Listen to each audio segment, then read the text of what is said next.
नमस्कार मित्रांनो, आज 3 मैदानं होत आहेत. एक भक्कम आंग्रेवाडी पुणे जिल्ह्यामध्ये मैदान होते ओपनचं.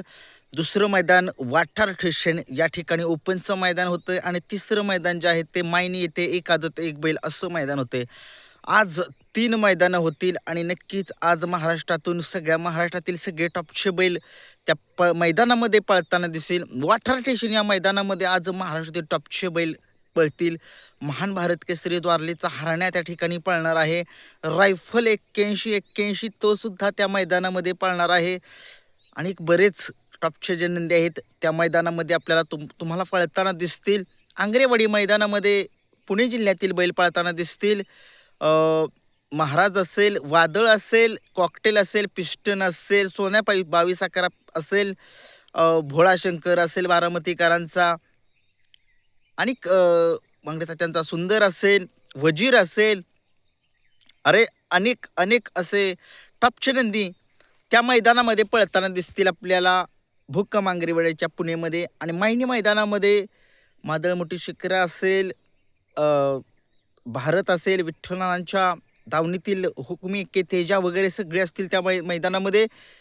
बघूया आता. एवढे गट काय मी बघितले नाही बरं का, त्याच्याबद्दल मी दिलगिरी व्यक्त करेन. परंतु आज महाराष्ट्राला एक उत्सुकता लागली असेल की बकासूर कोणत्या गटामध्ये पळणार आहे, बकासूरची चिठ्ठी निघालेली का नाही. महाराष्ट्रातील एक भुक्कम आंग्रेवाडीचं पुणे जिल्ह्यामधील ते मैदान आहे. त्या मैदानामध्ये 2 गटामध्ये मोहिलशेठ धुमाळ सुसगाव यांच्या नावाने चिठ्ठ्या निघालेल्या आहेत.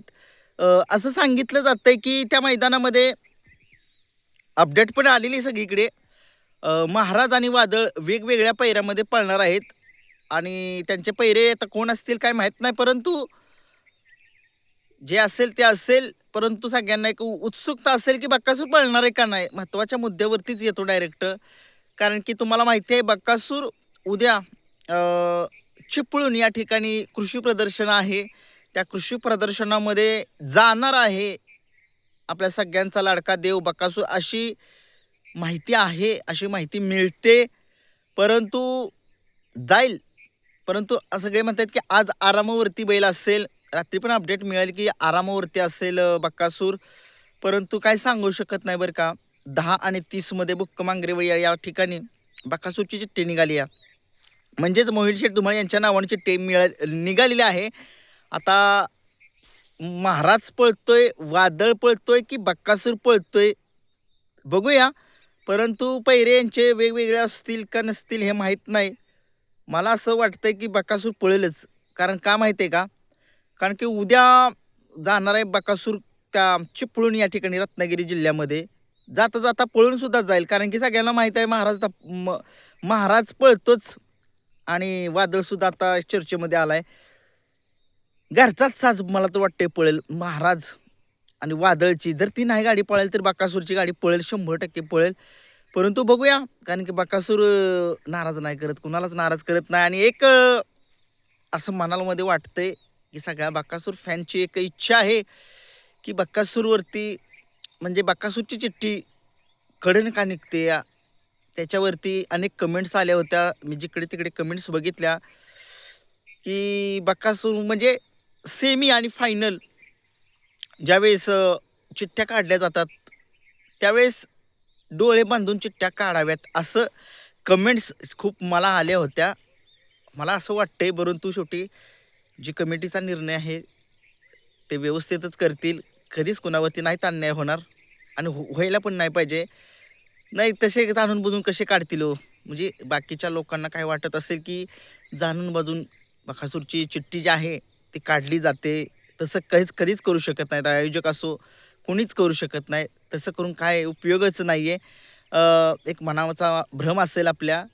आता नशीब बकासूरचं साथ देत नाही त्याला आपण आपण तरी करणार काय. परंतु असं बकासूर पळून उत्तर 100% देईल. आज नाही उद्या पब्लिकनंच दाखवून देईल की काय चीज आहे बकासूर. परंतु बकासूरचा पैरा जो आहे तो टॉपचा हवा आहे. बघूया.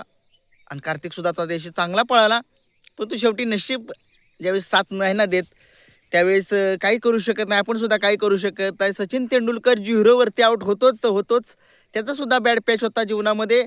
नक्कीच आपल्या बकासूरच्या सुद्धा जीवनामध्ये हळू चढ उतार होत राहतोय. परंतु आज बकासूर पळेल का नाही आता मैदानामध्ये गेल्यानंतर म्हणजे मैदानामध्येच समजेल. आपण आता आज मैदानामध्ये बघूया कोणत्या मैदानात जवळ आसपास कुठलं मैदान आहे ते बघूया कुठं जातोय. नक्कीच तुम्हाला अपडेट देऊ. धन्यवाद.